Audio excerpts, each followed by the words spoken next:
अब वो अपने स्वभाव से सोच कर दुखी हो रहा है, तो अब ये उसका कर्म है, उसका भोग है, उसमें हमारे द्वारा तो कुछ नहीं हुआ ना। बस ये बात समझ। इससे गुरुजी कोई पाप तो नहीं लगता? नहीं, क्यों ऐसा क्यों? तो अध्यात्म को अच्छी तरह से समझना है। आपकी धर्म मर्यादा के विपरीत जितना सहन किया जा सकता है उतना तो ठीक है। जब ये समझ में आ गया, अब हमारे धर्म पर बात आ गई, हमारी मर्यादा इज्जत पर बात आ गई, हमारे राष्ट्र पर बात आ गई, हमारे इष्ट पर बात आ गई, फिर नहीं सहन करेंगे। या भाई सहन ही करना है, जो मनावे सो चेष्टा कर रहा हम सहन करें, नहीं, एक सीमा तक है, इसके बाद तुम आंख उठा के भी नहीं देख पाओगे। 100 अपराध क्षमा करूंगा, इसके बाद नहीं। 100 के ऊपर चलेगा तो क्षमा नहीं करूंगा, 100 तक क्षमा कर दूंगा, आपको वचन देता हूं। उन्होंने सोचा 100 तक अपराध काहे को करेगा। नवरीत जी पंजाब से। राधे राधे श्री हरिवंश। राधे राधे महाराज जी, श्री हरिवंश। महाराज जी, मेरा सवाल है कि गुरुजी आप कहते हो कभी किसी के दुख का कारण नहीं बनना चाहिए, लेकिन कई बार ऐसा होता है कि कई लोग होते हैं जो हमारे होने से दुखी होते हैं। ऐसे में क्या हमें नहीं, मेरे प्रयास में किसी को दुख नहीं होना चाहिए। कोई अपने चिंतन से या अपने आप दुखी हो रहा है तो उसके लिए हमारे पास कोई औषधि नहीं है। हम किसी को वचन से, अपनी चेष्टा से दुख नहीं देना चाहते। अब कोई अपने आप ईर्ष्या करके चले, कोई अपने आप अपनी दुख भावना करे, तो उसके लिए तो उसको सुधरना होगा ना। हमारी कोई चेष्टा नहीं होनी चाहिए। हम भगवत मार्ग के पथिक हैं। अगर हमको कोई गाली भी देता है तो हम यही चाहेंगे कि भगवान उसकी बुद्धि शुद्ध हो, वो स्वस्थ रहे, वो कभी दुख ना पावे। लेकिन अब वो बुरे स्वभाव का है, अपने बुरे स्वभाव के कारण दुख भोग रहा है, अब उसमें हम क्या कर सकते हैं। तो हमारा उद्देश्य समझ रहे हैं आप? मैंने हम अपनी चेष्टा से किसी को दुखी, अब वो अपने स्वभाव से सोच कर दुखी हो रहा है, तो अब ये उसका कर्म है, उसका भोग है, उसमें हमारे द्वारा तो कुछ नहीं हुआ ना। बस ये बात समझ। इससे गुरुजी कोई पाप तो नहीं लगता? नहीं, क्यों ऐसा क्यों? संसार है, वो अपनी सोच है, उसकी सोच है, उसको सोच दुख दे रहे। देखो सही बात मानो, कोई किसी को सुख दुख नहीं देता है। पहली बात तो हमारे पूर्व के कर्म है, उस कर्म से ऐसा संयोग हो जाता है। जैसे इतने पुत्र होते हैं ऐसे कि वो जन्म से लेकर के और जब तक वो सुख ही देते रहते हैं। कोई ऐसे होते हैं जन्म से लेकर के और पूरे जीवन भर दुख ही देते रहते हैं, क्योंकि वो आए हैं अपने कर्म का हिसाब लेने, अपने कर्म का हिसाब देने। अब एक व्यक्ति मिलता है, अचानक इतना कड़वा व्यवहार करता है, छाती जलने लगती है।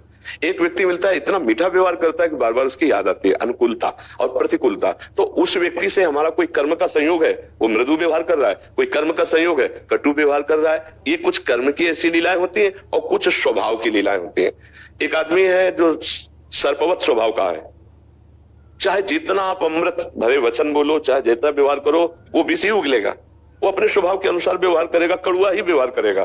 तो अपने को कोई कड़ुआ व्यवहार करे तो दुखी नहीं होना, सह जाना है। अपने से कोई कड़ुआ व्यवहार किसी के लिए करना नहीं है।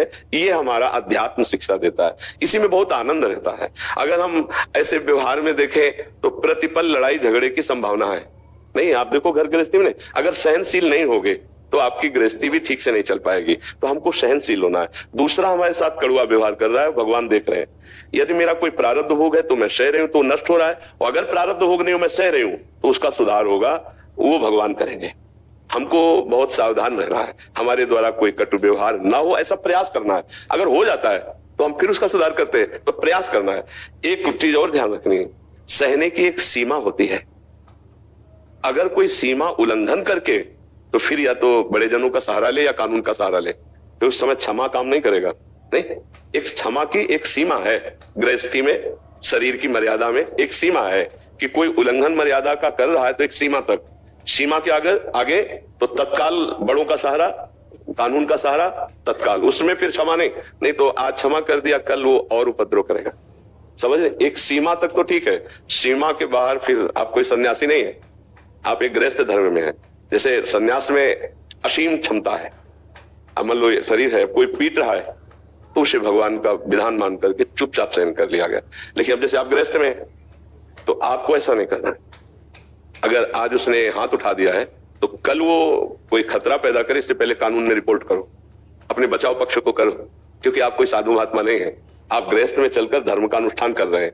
तो आपका मानो स्त्री शरीर है, आज देखा कि आज कोई गंदी हरकत जो क्षमा करने लायक नहीं है, तो आप बिल्कुल उसको रास्ता मत दीजिए, क्षमा मत कीजिए, उसके ऊपर ऑब्जेक्शन कीजिए। अगर आप क्षमा करते हैं तो कल का उसका दूसरा स्वरूप हो जाएगा। बस समझ रहे ना? तो अध्यात्म को अच्छी तरह से समझना है। आपकी धर्म मर्यादा के विपरीत जितना सहन किया जा सकता है उतना तो ठीक है। जब ये समझ में आ गया, अब हमारे धर्म पर बात आ गई, हमारी मर्यादा इज्जत पर बात आ गई, हमारे राष्ट्र पर बात आ गई, हमारे इष्ट पर बात आ गई, फिर नहीं सहन करेंगे। आप इस बात को समझना कि ऐसा ना हो कि समझ अगर नहीं होगी तो फिर ठीक नहीं समझ पाओगे। एक सर्प था, तो लोगों को काटता, तो गांव के लोगों ने देवर्षि नारद जी निकले, कहा आप सिद्ध पुरुष हो, इसको मना कर दो। तो सर्प से कहा आज के बाद काटोगे नहीं, अगर काटे ना तो तुम्हारे सर के 100 टुकड़े हो जाएंगे। डर गया, उसने नहीं काटा। अब जो निकले सो ईंट पत्थर डंडा ऐसे। दूसरे दिन नारद जी निकले तो बोले तुम्हारी हालत कैसे? बोले आपने किया है। बोले क्यों? और बोले जब काटता नहीं तो जिसको देखो डंडा मार रहा है, हमको खिलौना समझे। बोले फुसकारने को मना किया था क्या? काटना नहीं, लेकिन फुसकार डबल दे लिए तो दूर रहेगा ना। तो अगर फुसकार छोड़ दिया तो आपको परेशान हो जाए। काटो मत, फुसकार रखो। समझ रहे हैं? मैं अपनी धर्म मर्यादा की रक्षा के लिए, अपने गृहस्थ धर्म की रक्षा के लिए, अपने शरीर रक्षा के लिए हमको इतना फुसकार रखनी है कि दूसरा जल्दी कोई नजदीक ना आने पावे। नहीं तो आप कहोगे साधु महात्माओं के उपदेश ने हमको, नहीं, संत महात्माओं के उपदेश को आंतरिक भावों को समझना है। एक बार एक संत ने उपदेश किया शिष्य को, सर्वत्र भगवान है, ऐसी बुद्धि रखो। ठीक है। वो जा रहे थे तो हाथी एक पागल था। महावत ने कहा हट बाबा जी हट जा, हाथी पागल है, मार देगा। गुरुजी ने कहा था सब में भगवान है। वो हाथी सूंड में लपेटा, ऐसा मारा कि रग रग जो है। अब लद के गुरुजी के पास गए, बोले ऐसा कैसे हो गया? बोले आपने करवा दिया। बोले क्यों? कहा था सब में भगवान है। बोले हाँ सब में भगवान है। बोले वही तो हम भी कह रहे हैं, हमने भी कहा कि हाथी में भगवान। तो बोले किसी ने रोका नहीं। बोले महावत तो पहले ही रोक रहा था हाथी। तो बोले हाथी भगवान देखा, महावत में भगवान नहीं देखा। भगवान मना तो कर रहे थे कि हाथी पागल है, दूर हट जा। तो ऐसे संतों की बात को समझे। जहां तक हमारे धर्म मर्यादा की बात है, जितना सहन है उतना करेंगे। इसके बाद अगर इज्जत पर बात आ गई, धर्म पर बात आ गई, राष्ट्र पे बात आ गई, फिर हम शांत नहीं बैठेंगे। जैसे मान लो आप हमें तो एक मर्यादा में हम सहेंगे, लेकिन आप हमारे इष्ट की निंदा करो, आप हमारे गुरु की अवहेलना करने लगो, आप हमारे धर्म की निंदा करने लगो, फिर हमारा रूप दूसरा हो जाएगा। उसके लिए हम सहन नहीं करेंगे। आप हमें गाली दे तो हम सह लेंगे, लेकिन मर्यादा, इष्ट भावना, धर्म, राष्ट्र। अब ऐसा थोड़ी कि आप राष्ट्र विरोधी हो, हम तुमको बैठाल के उपदेश करें। नहीं, राष्ट्र हमारा हमारे लिए धर्म है, धर्म हमारा हमारे लिए प्राण है, इष्ट हमारा हमारे लिए जीवन है। उनके लिए तो सहनशीलता की एक सीमा रखी गई है। इतना सहन कर सकते हैं, इसके बाद नहीं सहन कर सकते हैं। तो उसको भी ध्यान में साथ में रखना कि भाई सहन ही करना है, जो मनावे सो चेष्टा करना, हम सहन करें। नहीं, एक सीमा तक है, इसके बाद तुम आंख उठा के भी नहीं देख पाओगे। एक सीमा तक। जैसे भगवान से उनकी बुआ जी ने कहा, जब शिशुपाल पैदा हुआ था तो उसके 4 भुजाएं थी। तो बड़े बड़े विद्वान ज्योतिषाचार्य बुलाए गए। बड़ा अजीब बालक, 4 भुजा सहित पैदा हुआ और बड़ा तेजस्वी। तो विद्वानों ने कुंडली देखी और कहा कि ये बहुत बलवान है, इसे कोई मार नहीं सकता। तो बोले मार कौन सकता है इसे? बोले जिसकी गोद में डालने से इसकी 2 भुजाएं गिर जाए तो जान लेना वही मारेगा।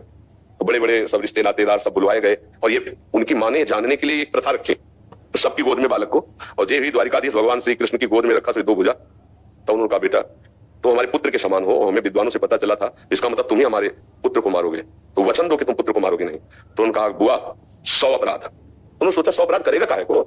100 अपराध क्षमा करूंगा, इसके बाद नहीं। 100 के ऊपर चलेगा तो क्षमा नहीं करूंगा, 100 तक क्षमा कर दूंगा, आपको वचन देता हूं। उन्होंने सोचा 100 अपराध काहे को करेगा? तो सभा में जब गालियां दे रहा था भगवान को, तो भगवान गिन रहे थे। भीष्म जी खड़े होकर चुप, तुम्हारे मारे नहीं मरे गए। भीम जी भी खड़े, उनसे भी कहा चुप। और इसके बाद सावधान शिशुपाल, अब तुम 100 पर पहुंचने वाले हो। तो उसको क्या पता था? वो तो सुदर्शन चक्र के द्वारा। तो ऐसे भगवान ने भी 100 की मर्यादा रखी थी। ऐसे एक मर्यादा रखने की, बस सावधान, इतने तक तो ठीक, इसके आगे ठीक लगे। समझ पा रहे जी?